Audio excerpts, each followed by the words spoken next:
Fantastic. All right. Hello, bienvenidos. Welcome in. Tonight is your Friday night, which means date night. You have three indie authors that write fantasy and sci-fi, which just happen to be your favorite genres, and they're lined up here for you tonight. And you are going to get to meet all three of them and find out what they're like, what they write, what makes them tick, and discover, most importantly, what's in it for you. Because at the end, you are going to pick one author that you like the best and take them home to cuddle with tonight. Okay. I didn't agree to that. Yeah, right. Oh, not physically. I mean, these are the books. The book. I agree that I can be bought. So I didn't know that. Yeah, me too. Me too. It's like The Bachelorette, but with authors. Nice. All right, and by luck of the draw, we have tonight beginning Sadir S. Samir. Bienvenidos. How you doing? I'm good, man. How are you? I'm fantastic. Do you mind if I read your bio? No, go ahead. So, bachelor number one, Sadir S. Samir, spent his first years in the Middle East before moving to Sweden. Passion for storytelling manifested early in childhood, and he always knew that he would be his guiding light in growing up.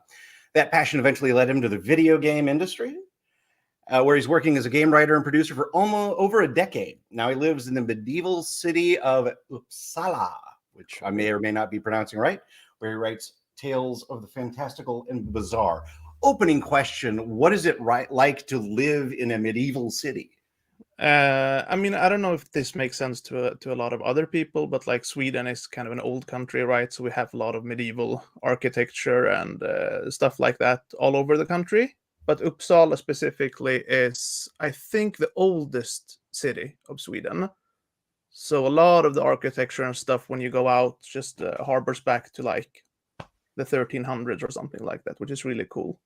So is that inspirational for you, or is it just No, such not a part really. of your daily No. landscape that you're like, yeah, this is where I live? It's just cool. It's just cool. I'm not, and I mean, yeah, no, it's just like a nice atmosphere, but nothing. It doesn't do anything for me creatively. So how old were you when you moved from the Middle East to there? I was 3 years old, I think. Okay, so no memories of there. So growing up in the new environment, which wasn't really that much of a new environment at that point, like what were you like as a kid? Were you like the nerd always in the book? Were you like the athletic guy? Were you... What ages are we talking? Like, I always like 11, 12, 13, that just pre-puberty stage. Okay. I mean, I've always been creative, always been drawing and writing and making people laugh, taking attention away from the teachers, telling stories to my classmates and stuff, which could get me in trouble. And I also started writing stories at an early age that I would then read aloud during recess and stuff too. No way. Yeah. So what, you're like the village storyteller? You're like the bard standing on top of the swings? I was a little bit, actually. I remember the first story I wrote, which was, I wrote it in a pamphlet that you're supposed to take notes for the lesson. You're not supposed to like be drawing in it or stuff like that. But I wrote the story in it instead. So every page was one chapter, and I think it was almost like a total ripoff from what are those movies called? The Police Academy? You remember those movies? Yeah. I don't know if I was watching them when I was 10 or 11. Oh, I started watching things that I was not supposed to watch at like, I think I saw Alien when I was 5 years old. Oh my gosh. Yeah, so yeah. Like older brother territory, or is it just like parents are like, go ahead, we don't care? I mean, my parents, they were busy integrating into a new country, learning the language, getting jobs, all of that. So like if I was sitting in front of the TV, just not bothering anyone, that was a good thing, right? Okay. So they didn't keep track of what I was watching or stuff like that. But honestly, I like a lot of my creativity came at an early age because I was exposed to those things. So I'm really thankful. Because, I don't know, it really got my mind going, So how did that develop? We're going to take that kid on the playground, and what's the path between there and here? I don't know, but I started, I played a lot with action figures, as you can see in the background over there. I still have a lot of them. and I started making like intricate playing sessions. I started speaking English when I was playing instead of Swedish because I wanted to mimic the cool things that I saw in movies, right? And I grew up in American culture. So I would steal plots and stuff from movies like Demolition Man, for instance, and then I would play out that session with my action toys, freezing them in, so I could take them out for the opening scene when they're thawing and stuff like that. Go, Wesley Snipes, go! Yes, exactly. Yeah. And then at some point, like I started having a separate Word document on my dad's computer where I would start create bios for the action figures I was playing with and making own characters. So yeah, it all bled into. So that's you while you're in school. Did you get the bug and say, I'm gonna write an entire book? Or did that come later? No, that just happened. I always knew that I wanted to work with storytelling in one shape, way, or form. I studied acting in high school, but then during high school we had a course where we studied script writing, and I fell in love with script writing. So that's what I did for a while, actually. So I went into TV and movie production after high school for about a year, specializing in script writing. And then during that time, our teachers and stuff were saying it's really hard to work in this industry, blah, blah, blah. And then I was like, okay, but I love video games. I've always played video games, and someone needs to write the stories for those games, right? So I started looking into that, and that led me into the game design industry. And you've been doing that for over 10 years now. I've been doing that for over 10 years right now, yeah. So I just went freelance last year. Otherwise, I've been employed at studios making games, but now it's awesome because now I'm just jumping around from studios to studios, jumping in, helping out with narrative and story and script writing while working on my own stuff. That sounds fantastic. Okay, yeah. So your own stuff, mm-hmm. Colorful, exciting, unexpected, explosive. Where did this book come from? And by the way, we are talking about this book. We are, yeah. So actually, this wasn't the first book I wrote. The first book I wrote was more of a traditional epic fantasy, more grimdark-ish. Okay. I wrote that a couple of years ago. What I found out with that book is that I didn't have my own voice in it, right? When you start out writing seriously, you're like, you don't do it intentionally, but you mimic the other authors that you are inspired by, right? Absolutely. So I had like, what else are you gonna do? Yeah, right. So I had like elements in that book where my own personality took shape. So I had like a frogman POV character, and the beta readers, they were like, we wanted more of that. That felt really unique. That felt weird, stuff like that. I'm like, interesting. So I outlined that first book completely from the beginning to the end. So when I wrote the crew, I decided to take the opposite approach. I just discovery wrote the whole thing from page one. Just went in blank. I didn't even know I was writing a comedy, fantasy, whatever it is labeled as. So this is my pure, unfiltered Sadir S voice that you are reading on the pages of the crew. This is me as I am. This is me as I am, correct. So really the question of influences really isn't all that pertinent to your work. No, I would still say that like things like comic books and American pop culture, because, I was raised, I loved pro wrestling when I was young. I still love it today. They had these colorful characters, over the top characters, that so all of those things, video games, I'm a 90s kid, right? So like I was born in 87, so I grew up a lot of those things, and I think, or rather I know they influenced me a lot, comic books and stuff like that. So one of the questions that I love trying to get to, and a little bit at this point because it's no longer in your own head, you've had tons and tons of reviews to kind of give you feedback for what it is. So if people like X, then they'll like the crew. What is the most similar things that you've seen within X that people know? So it's been a bit all over the place, honestly. When I released the book, I marketed this as, or for marketing, I used Kings of the Wild meets Deadpool. At the time, there's not so many fantasy books that have humor in them, right? And Kings of the Wild kind of exploded when it came out, and it showed that there's a place on the market for books like that. So with that said, I've seen people compare it to Guardians of the Galaxy, to the video game series Borderlands. I've never played Borderlands, but like people are finding influences that I'm not even aware of or have any experience with, right?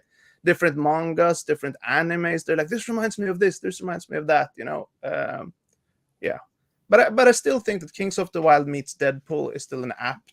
It's a pretty solid description. I think so. I mean, I think that Kings of the Wild is a terrific book, and it has more depth, I would say, than The Crew has. More heartfelt moments in it and things like that. And also Nicholas Eames' prose is just fantastic. My prose is not up there at all. But I think my book is way crazier than Kings of the Wild. More zany, more bonkers all over the place. That's the thing about all three of those, is that they're all crazy. Yeah. Right. Yeah. All three of those stories are complete nutbags, and they're great because they're like, you don't know where they're going next. Yeah. You don't know what's going to happen. And you're just kind of, what are they going to do now? Yeah. It's a very polarizing book, right? Because either it really clicks with you, or you're like, what the hell is this? But I'm actually quite comfortable in that place. I'd rather people really like it and enjoy it and click with it than just be left, in the middle, like, whatever. I don't think you want that, Right. Yeah. Good enough is not good enough. No, exactly. Love me or hate me is what we're going for. Not me personally, my book. So the people that have loved your book, and I'm sure you've read every single review you've got on Goodreads and Amazon and across the world. I actually stopped doing that, but sure, yeah. Good man. Yeah. Well, but what's the common thread that you saw of what they liked and how they were responding, and kind of the words that get used the most, the emotions that get hit the most? Fun definitely is the dominant thing, that people are saying that they've never laughed as much reading a book, and that is just like the biggest accomplishment that I can take away from it. Because if my book can spread laughter in the world, that is like, I'm not Shakespeare, I'm not I don't know, Joe Abercrombie or whatever, like, but if my book can make people laugh, and I think the world needs more of that. Here's to you for that. True on both counts. Okay. So is there one section or one story or one piece out of The Crew that you see people kind of talking about a lot, or things that took them by surprise, or stuff that they loved? Like, if you had to call out one scene out of the book for a potential reader to say, this is what you're going to get, what does that look like? Oh, I don't know. That's a tricky question. I mean, I've seen some people, not the majority, but some people really appreciate that there are deeper themes in the book about like refugees and about like second-class citizens and stuff like that. I'm not like, it's not a dominant thing in the book, but it's in there. And I've noticed that some people are like, the book goes places that we wouldn't expect.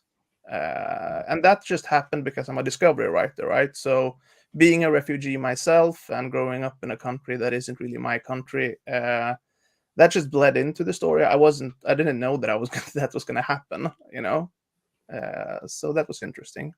It's cool when people pick that up. Nice. So which brings us kind of to the question of why. Like, you had the book, it didn't feel like you, it felt like the wrong thing. It was grimdark. It's like, my voice isn't in this. What was the driving force behind saying, oh, I'm not done, right? Oh, my first experience wasn't what I wanted to be. No, I want to keep going, and I want to go this way. Was it kind of why? Why? Because like, there's no chance in hell I'm gonna give up on my dream of becoming an author, right? So that is the first thing that fuels me. The second thing was just like, okay, I tried this way, and like, when you're writing your first book, you want to believe this is the book that's gonna make it, because it takes so much work to write the book. You don't want to sit there and be like, oh, but I know this is just a practice book. I need to believe whilst I'm writing it that this is actually going somewhere. once I finished it, I could like look objectively on it and be like, this is not good enough. I can do better. This I can do better. And that's what led me to write The Crew. So I just tried the opposite of having no outline, keeping it simpler in my mind, using tropes that I'm familiar with, that I enjoy, and then just adding my own spin in how I tell the story. Okay, just out of curiosity, like Mhm. if you could say one thing to yourself as a younger writer, what would you say? Uh, Maybe that just remember that your humor and the way you've made people laugh, my friends and everything, people know me as the fun guy. Remember to use that creatively, instead of shying away from it. Because as I said, in the first book, there was barely any humor at all. So when writing The Crew, I went all in. I didn't hold back. Right. And there's more, it's more than just jokes and funny scenes and outrageous characters. Like there's some, like as you said, there's some depth to it. Was there something that you wanted to hold up, like hold up a mirror to the human condition, or a thing that you wanted to see reflected behind the jokes? I mean, not intentionally. Like the themes of the book kind of like grew organically as I was writing, right? Because I didn't have any character bios going into it. I didn't know what the main character of Arcade's backstory was. Now it's a tragic backstory. He's been through some shit in his younger days, right? But like I didn't know that going in. So it's kind of cool how that happens, right? It's the magical aspect of writing. I find you don't know where this will take you. Uh, so I'm never going to outline anything ever again. That's my promise. So, Just go with the flow. so is there another story coming? Oh yeah, definitely. So tell me a little bit about what. I mean, You don't it's have to tell me what the story looks like, but are there influences that are going into that? What's going into the meat grinder at the time? I mean, it's the sequel to The Crew, right? So The Crew was the first book in the God Dust saga.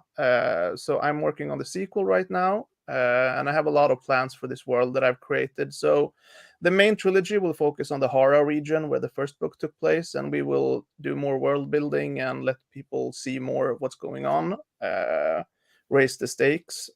And then for future books, I might do some standalones that explore other parts of the world with brand new characters and stuff like that, and just play around with this world that I've created. And do you see our crew being like the second, like almost like a duology? A trilogy. A trilogy. Okay. A trilogy. Yeah. It is. But we're gonna meet some new characters in the second book that I'm very excited. Very, very, very, very interested in the brother. Oh, okay. Yeah, we will see. Yeah, he's not completely gone. I know what he's up to at the moment.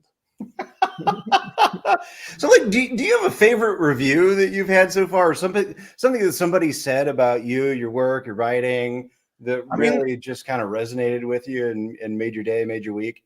I mean, honestly, there's so many. A couple of people that like at the earliest stages read the book and gave me like glowing reviews that just was the most awesome thing. Bo Kelly is one of them. He's in the chat right here. He's been an awesome champion for the book. We have a guy called Eddie. I don't know if he's watching right now or not. Oh, Eddie. Fasila reads. She has a YouTube channel. She also read the book. We have Charlie from Australia. There's this like a couple of people that I had never known, never interacted with before that I now consider friends, and they've just been so amazing with their support, and I can't thank them enough. Yeah, and Bo has been a savage advocate for you from day one. It's been great. And Bo needs more ARC books to read. Oh, he gets whatever he wants. He just needs one that he's actually going to read. Yeah. Oh, and last thing. So for the people that are thinking, you know what, this sounds pretty good, I like it. We're all looking for something to hit us and fill kind of the hole in our soul. Sure. So if you had one thing to say to a reader about what is the hole that this is going to fill for them? I think that if you want something like a palate cleanser between bigger and heavier, darker fantasy books, and you just want to go like on a wild ride, action adventure, a lot of unexpected events and just like crazy stuff happening, and just laugh out loud moments, hopefully, or that you chuckle or whatever. I think the crew could fit in, with that description. And if that sounds good to you, please go buy the crew right now. Thank you very much, Sadir. Thank Moving you. on to Bachelor number 2. And I feel like we should have like a game show contestant kind of come out. We'll have some music for you, some lights, Some lights. a luxurious couch. Thanks. Sadir, hard act to follow, and very eloquent. All right, Jeremy, I'm going to go ahead and read your bio, if I may. Go ahead. Here we go. J.D. Mitchell is a Canadian writer of speculative fiction. His stories are informed by his historical studies and transient upbringing. We'll find out more. The latter, while terribly angst-inducing, exposed him to a rich tapestry of people and places, as did his varied service industry jobs and a 16-year stint in the public service of Canada, but who's counting? He lives in Ottawa, Canada, with his wife and 2 wonderful goldfish. Sadly, just 1 goldfish now. Oh, no. Scary. Well, everybody's sad, really, because you're not actually a bachelor. I mean, that's the first thing that they're going to fall apart about. Yeah. So let's talk about transient upbringing. I like childhood stories. Sure. So I know a little bit, but fill us in on your transient upbringing. Okay. Well, I'm a preacher's kid. So my dad's a minister in the United Church. And for some reason, ministers love to move around every few years. So every 3 to 5 years, we would move to a different congregation, a different town or province. And a lot of small towns. And you get to meet a lot of different people that way. Did you sharpen your skills of getting to know people and make friends really quickly? Or was it like, hang on, and you kind of built up that wall? Oh, yes, both. I'm 2 different people. I have a very strong sort of armor defense. So you move into a town, you kind of, one of my superpowers is being able to read people very quickly. So you walk into a room and you're like, those people are trouble. That person might be cool. And then you gravitate towards that person. So you get quite a bit of a sixth sense for people to be able to sidle up to the sort of other quiet weirdos and stay away from possible bullies or people like that. So but then I'm really weird with the people I know, but with other people, like my coworkers, all think I'm very straight-laced and serious, but people who are in my sort of inner sphere, I just dance around. I'm weird and crazy. But that's fantastic. So you're looking for the weirdos, the artists, the outcasts. Yes. Yeah. Nice. I could sort of drift between groups. I was one of those people who, I had a few friends with the jocks and, the art kids and the theater kids and the losers, so I always was you become a bit of a chameleon as well. So you just want to ride under the radar when you first arrive, just to figure things out. So that certainly helped with my writing, but it made for me a difficult childhood because I like stability. I like things quiet and peaceful. So always moving around and always being the new guy and having to make new friends and losing your old friends was always very difficult. So army brats and preacher's kids, it's a standard thing. Right. Yeah, it's like, okay, get used to new places because that's where we're going. Yeah, you get used to it, sort of. So is that you way young? Are you like outsider, quiet kid, look for my own people, like starting at 8 or 9? Was that post-puberty? What did that look like? Yeah, when I was a little kid, I was weird and very hyper. But as I sort of started coming into myself, and it's always around 10 or 11 where you sort of wake up and you see the relationships around you and the strange things in the world. and you start seeing things for the way they are. You could always see it in family photos too, when you look back and the kids are all happy, and then at a certain point, at like family gatherings and stuff and holidays, you could see the change where people are kind of they're catching on with some of the undercurrents around them. But yeah, that's another good example of you being an astute study of people, because you're recognizing all that stuff that goes on throughout. Are you? Yeah. Do you like being in the observers? Do you like being in the observer seat more, or would you rather be surrounded by weirdos so you can be weird?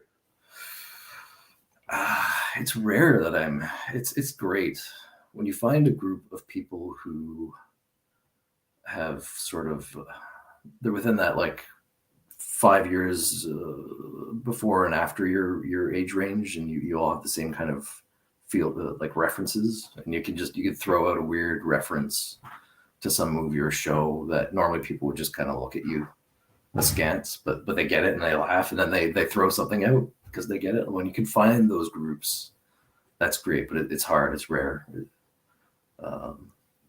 So more often than not, I'm just kind of sitting quietly. I throw out, I have very dry, dark humor, which I think comes across in my book. So it's you're one of these guys. I'm just kind of sitting in there, and then I don't know where I'll throw out some like really dark, dry comment that will make people laugh generally. But yeah. Well, and the people who aren't paying attention are the ones that never catch it at all. And there's like two people in the room that go, "Oh, you're like me." Yeah. It's like leaving a trail of breadcrumbs that lead people to you. It's like, if you can follow these, you can come along. Yeah, I suppose it's not by design. Like I like getting along and being with people, but yeah, finding the right people can be difficult with my kind of humor.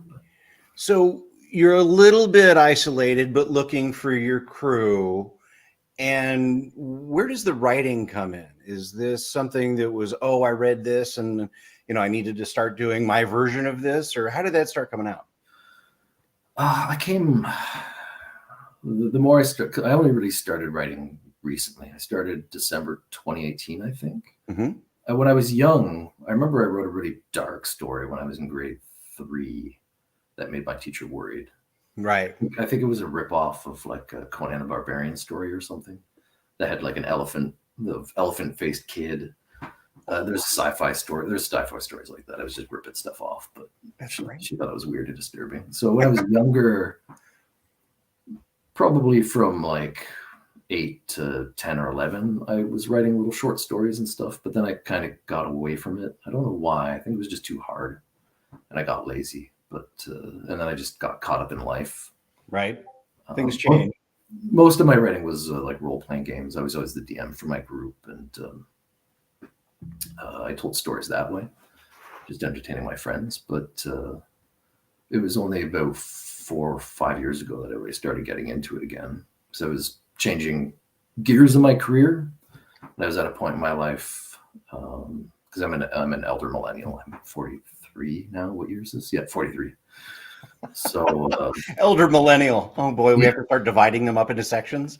Yeah, I'm not quite X, but I'm not fully millennial. I'm in that right liminal area. Once again, the outsider looking for your team. Yeah, it's the story of my life. But, that's fine.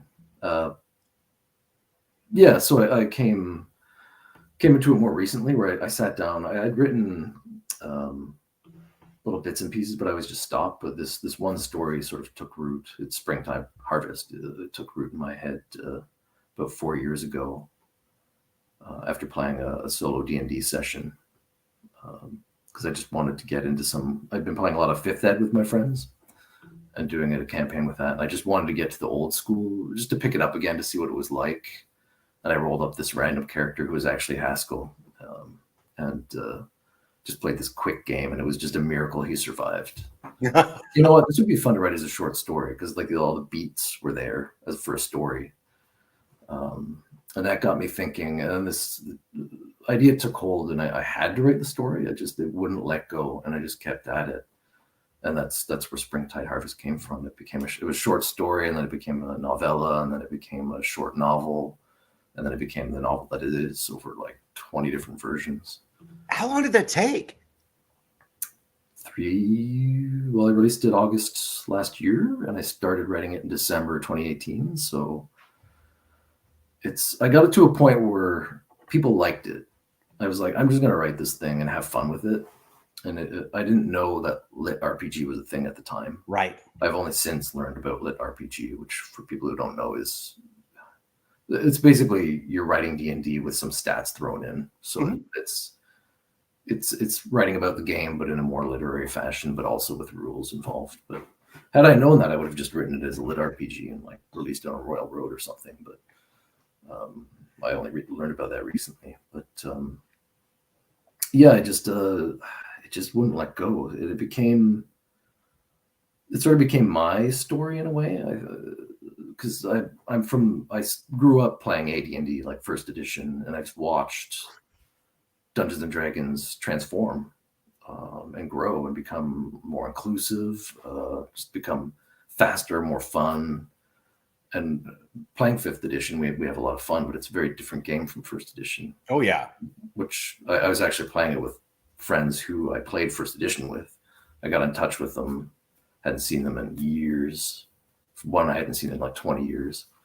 And we got back together, and I just threw together a game. And then that got me thinking about like fantasy as a genre and the game itself and the rules. And it was sort of mixed with like our capitalistic society and fantasy as a genre, and the idea of this kid working in this old system that follows sort of roughly first edition AD&D rules, which are very sort of exploitative because you got to keep the player hungry, right? And how that kind of fits into our own capitalistic system. And I just wanted to explore the genre that way.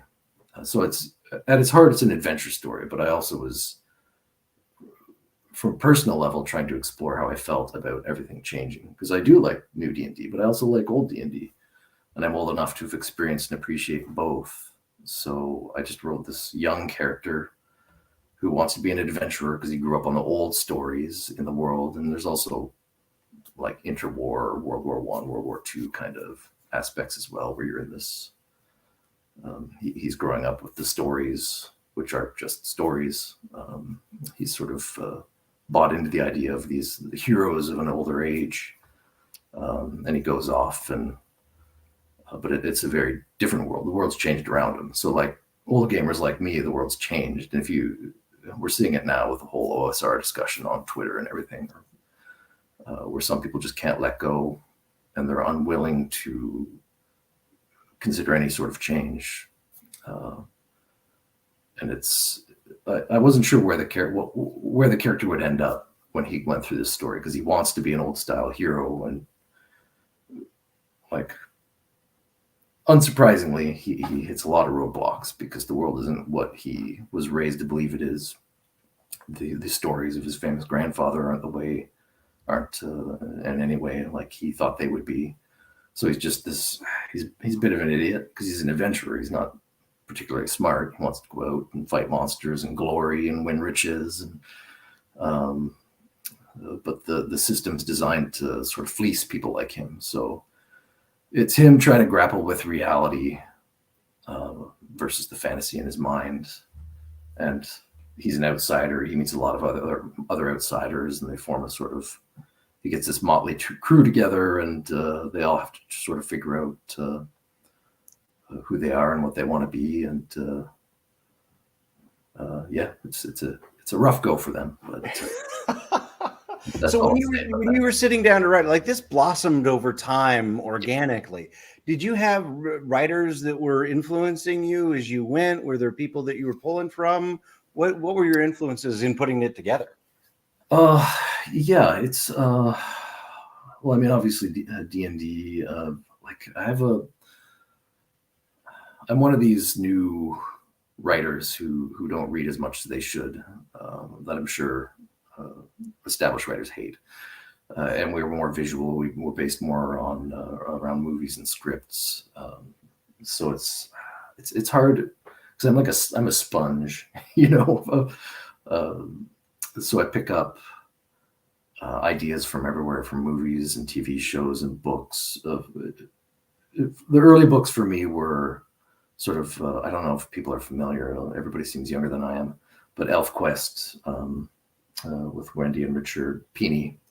It's a graphic novel from the 70s, late 70s. Gorgeous. I loved that when I was a kid. So that's that and Dragonlance, obviously. Dragonlance. You'll see stuff on my shelf. Some of these books. You've got Game of Thrones, Lord of the Rings, obviously. The fighting fantasy game books. I don't know if people are familiar with those. Yeah.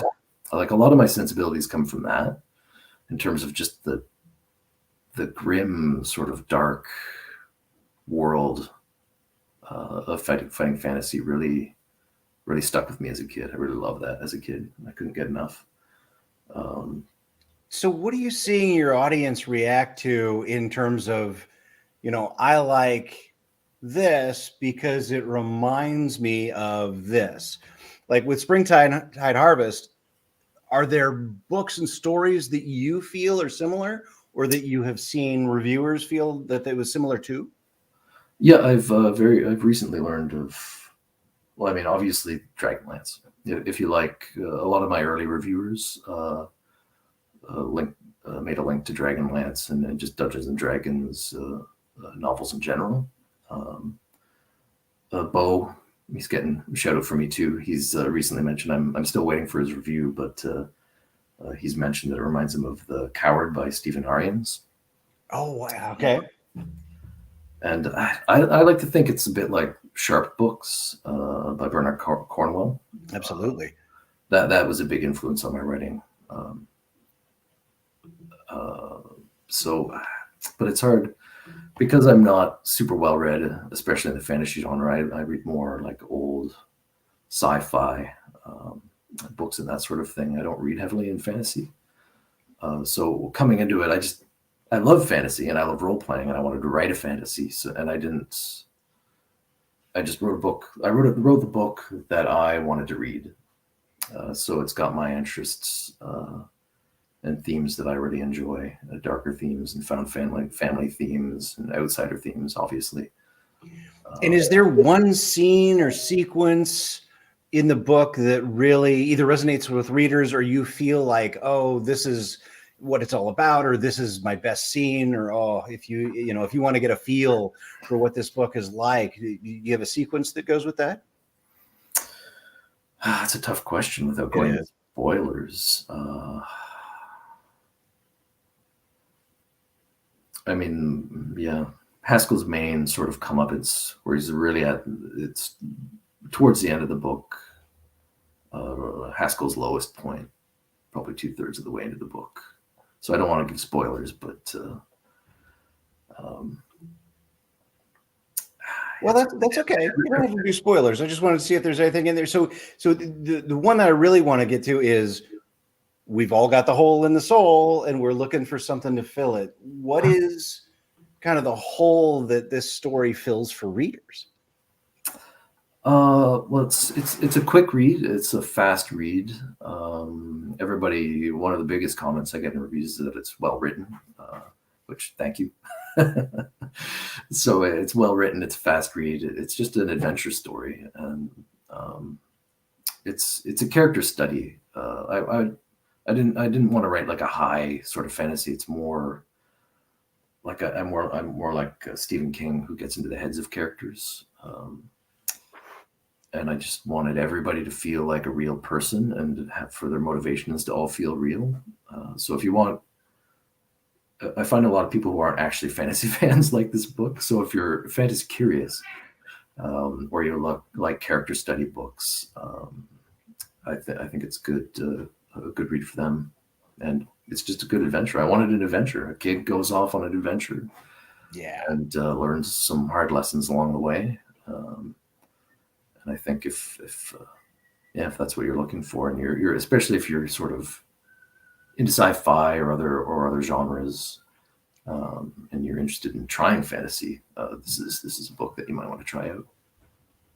Fantastic. All right. If any of these things sound like something that you would like to read, personally, I'm a nut for D&D. I mean, I absolutely love the way that it creates group storytelling. And so everybody gets their 2 cents in, and you kind of build, it's like doing improv. It's like you build all around that.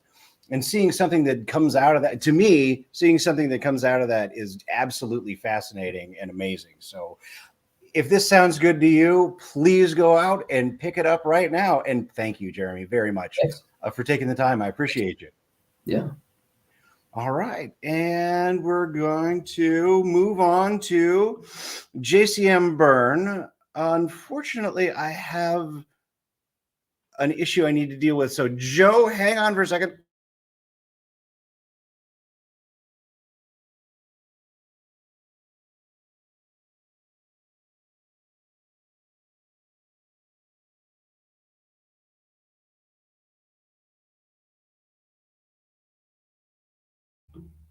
Yes, as suspected, it was a very important meatloaf emergency. So our third bachelor tonight is known in some circles as JCM Berne. In others, he's known as Joe. In others, he's known as the most handsome man on the cruise ship. You be the one to decide. Joe, would you mind if I went ahead and read your bio? Yes, don't read my bio. Nobody cares. Okay, good. We're not going to read your bio. You are rocking that plaid. You look great. Eyes are sparkling in the light. I should have brought you a rose, but Troy stole it from me last week. Man, nobody beats Troy for props. I'm sorry. You can read my bio if you want. Oh, good. For everybody who doesn't know Joe, and by the way, this is why you're here, is finding out about new authors, right? JCM Berne was a geek long before anybody thought it was cool. A youth spent immersed in E.E. Smith Micronauts, Bruce Lee, and Conan the Barbarian. Led to a lifelong obsession with martial arts and shonen manga. As an adult, he spent more time than was strictly healthy. We're wondering why Luke Cage never learned kung fu from his partner and whether joint locks would work on the Hulk. Occasionally taking a break to enjoy some Bollywood films. Java developer by day, at night he ponders the future and the past of Rohan of Earth and the Associates. JCM Berne has reached middle age without growing, I like this, without growing the notion that superheroes are cool. Code monkey by day, by night he slaves over a hot keyboard to prove that superhero stories can be engaging and funny without being dark and silly. Hi, Joe. I forgot I wrote that bio. Sorry, I combined 2 of them together because I kind of like the feel of both of them. Writing bios is so much harder than writing books. Right? Or like doing your blurb on the back. It's like, oh, what is the description for that? I don't know. It's a book. Any other 3 paragraphs in any book you've ever written. It's that blurb on the back. Sad but true. Sad but true. So I just have to start with you as a little kid.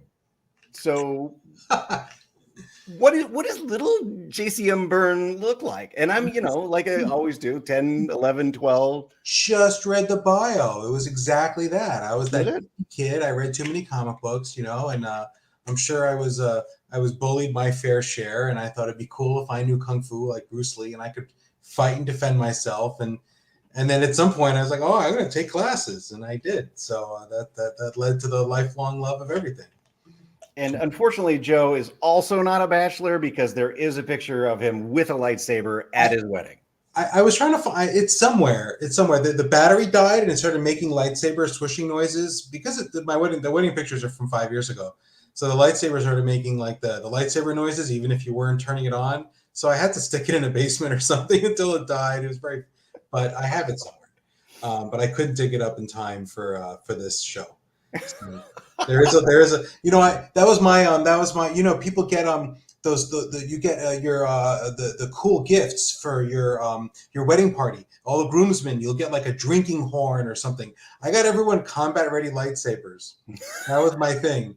They were like crazy money. I don't even know, like $200 each or something. I'm like, yeah, if you're my groomsman, you get a combat ready lightsaber. We were walking around the wedding with them. It was kind of fun.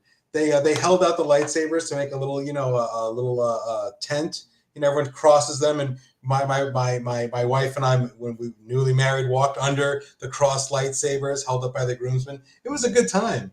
We had an open heart. You know what? I think end when you get the yes.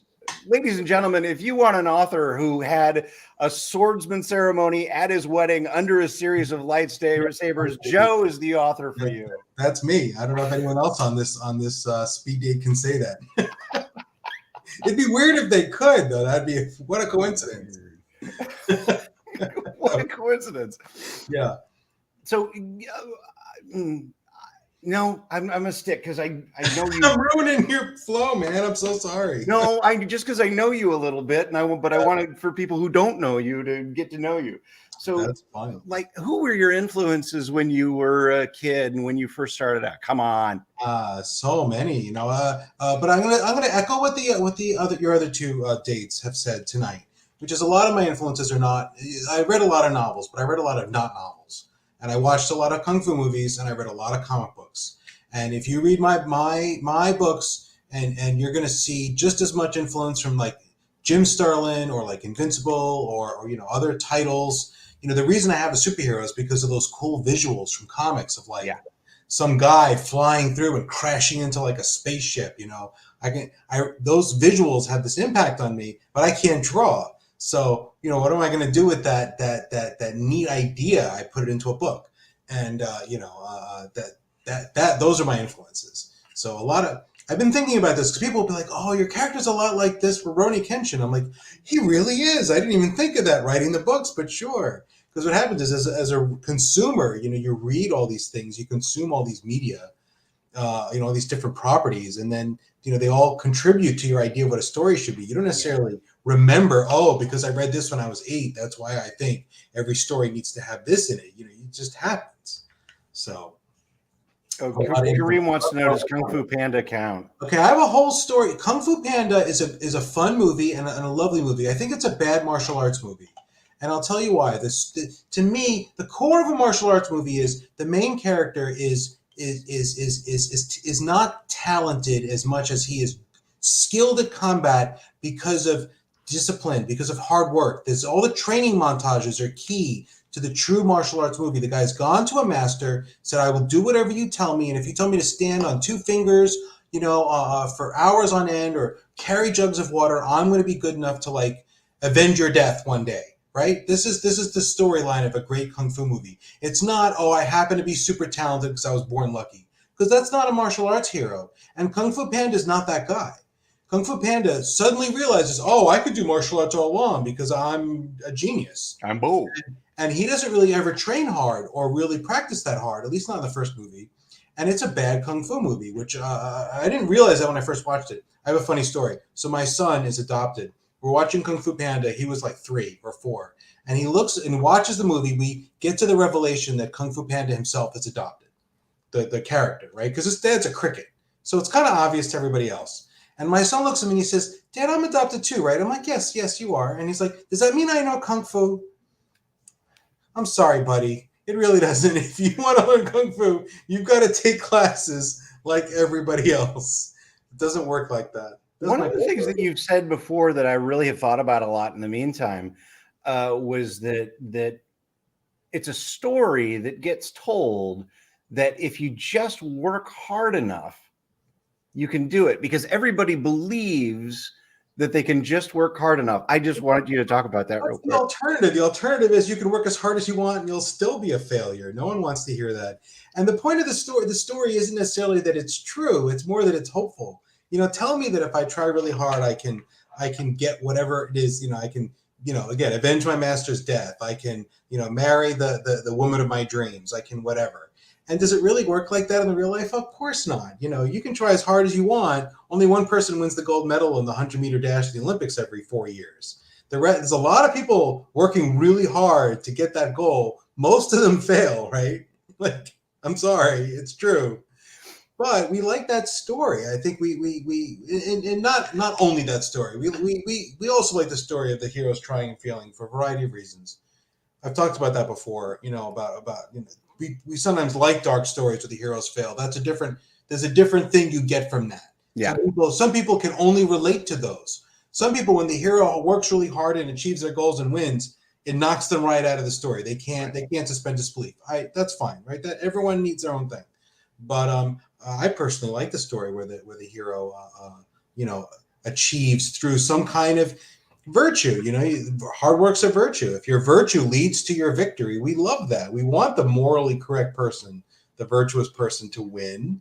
It fulfills our sense of we want to live in a just world. We want to imagine the world is just, I think, even if it's not. Like I said, tell me the story of this, even if it's a lie. Maybe especially if it's a lie, right?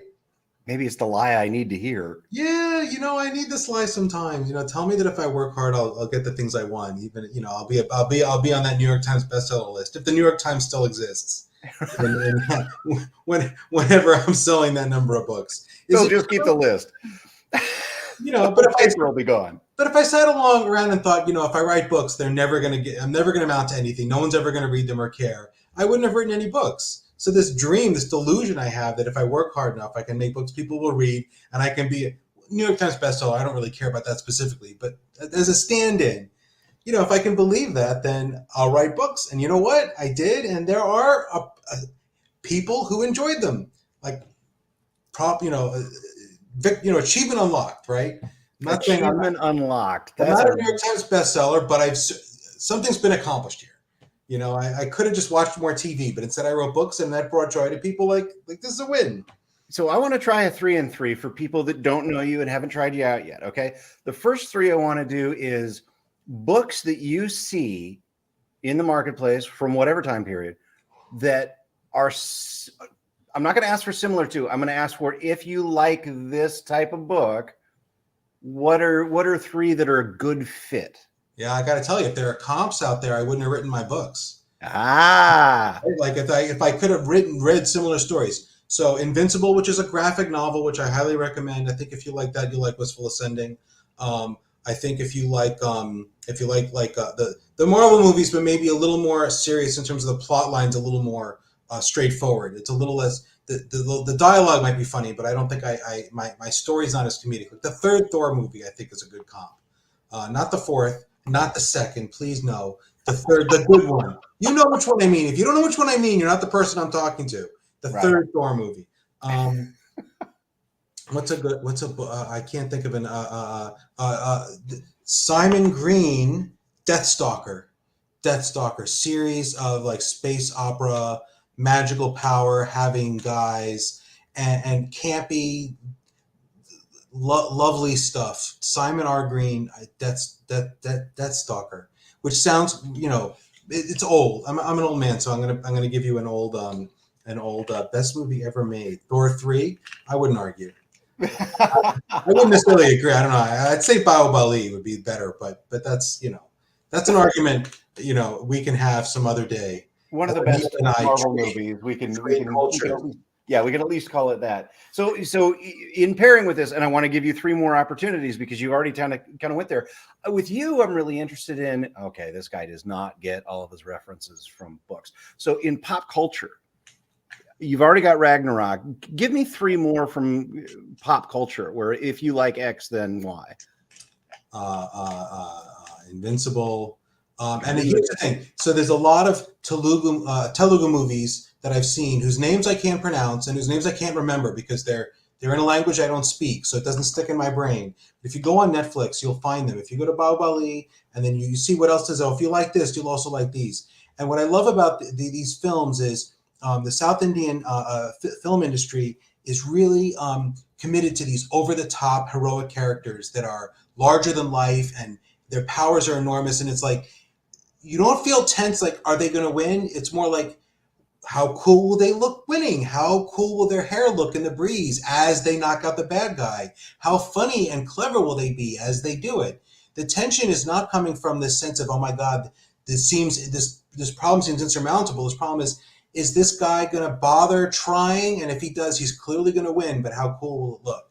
And I love that. You can watch this whole movie and you never feel this sense of tension in your gut and anxiety. Oh my God, what's going to happen? How can he possibly survive? It's more like, I don't know what's going to happen next, but I'm looking forward to seeing it. So that was a huge inspiration for me. And that's why I made my main character of Indian heritage. It was just like a wink, wink to these films. Nice. And they're usually funny and they're usually, the action is over the top. And some of them can get, crazy.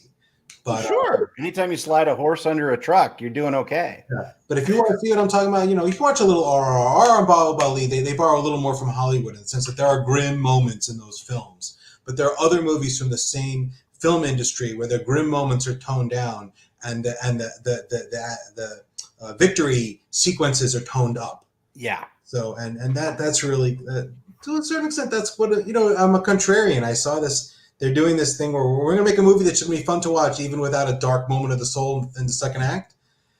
But even though you tell me we need that, you're going to watch this movie and love it, even though there's no dark moment of the soul. I'm like, all right, see if I can write a book like that. So with the people that you've seen, because I'm sorry, I need to do this. Here we go. If you don't know Joe, this is where you go. That's my book. So Chris with McGrath. Wistful, no, I don't want to talk about your writing journey. What I do want to talk about is you have had a multi-part journey, not only to Wistful, but in the books after Wistful. And there are 3 now. Yeah. You're starting to see a lot more feedback. Is there a consistent tune, that you keep hearing from people about what this book is, what it means to them? Like what's the consistent theme that you're hearing? 2 things people mention the most. One is bears. For some reason, people love the fact that I have talking bears. I don't know why. Like I would never have imagined that bears would have been attractive to people or people would have talked about them, but somehow and they love them. They get mentioned all the time, and now I have to put them in every damn book, even if I can't think of a legitimate reason to stick them in there. I got to find a storyline for the damn bears. Yeah, the Ursons need a home, man. 23 more books. I didn't plan on that. And the other thing that I hear the most, and I'll say this to anyone like listening, is that they like the characters. The characters seem, for the most part, like people they'd want to be friends with. And so people finish the book and they feel like there's a feeling you get, and I think you'll all understand what I mean. Imagine you've just been out to dinner with like 6 friends from like high school, and you've been drinking maybe a little more than you should, but not that much more than you should. And you've been joking, and you stayed there until the restaurant closed, and you're getting in your car, or hopefully getting an Uber, and you're heading home because you've drunk too much. And you just have that feeling of you just had these hours of connection. That's the feeling people hopefully are getting from this. And that's what I was striving to convey. These characters will feel like your friends. You'll want to be sitting at the coffee shop with them and this is why people call it a slice of life book, even though there's some mild genocide going on. It's a really funny thing that people do. They call it slice of life. I'm like, whose life are we talking about? That's a funny description, but I think what people are mean, I think what they mean when they say that is that it feels like a communion with friends. And for the most part, I populate my book with people you'd want to be friends with. I do that very deliberately, which again is not about realism. It's not, I'm saying everyone in the world is nice. But you know what? Most people in my book are nice because why not? Same reason. I'm going to lie to you, even if it's not true. I'm going to have most of the people in there be nice. I mean, I think that that's one of the best things that we get out of literature is when you start feeling an emotional connection to a made-up person. Yeah.